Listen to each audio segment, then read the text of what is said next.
يوم في حياة بس النهارده ركزوا كويس قوي عشان الفيديو طويل جدا وعملنا فيه حاجات كتير. اول حاجه الليفنج متكركب جدا، وكمان الريسبشن ما كانش عاجبني شكله خالص، فقررت ان انا اغير الديكور. دخلت بقى على اوضه الدريسنج وقررت ان انا اقلبها كلها عشان ارتبها من اول وجديد عشان شكلها ما كانش عاجبني. والحمد لله خلصت المهمه بنجاح وخلصت كل حاجه. بس يا جماعه يا ريت كل حاجه تبقى سريعه زي ما بتشوفوا في الفيديو. شلت بقى السفره والحاجات اللي وراها عشان اغير الديكور، وغيرته من كده لكده. قولوا لي شكله حلو ولا وحش. حطيت بقى ملايه جديده وحطيت وحده الادراج عندي في اوضه النوم.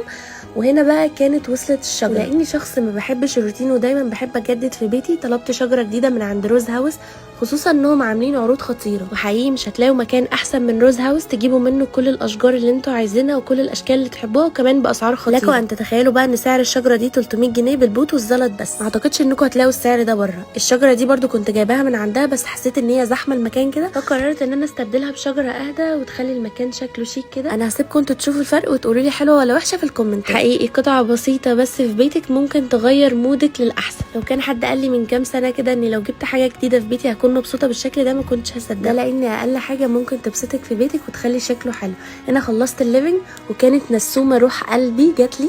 نسمه يا جماعه كلمتكم عنها كتير، بتعمل لي شعري تريتمنت واشطر حد.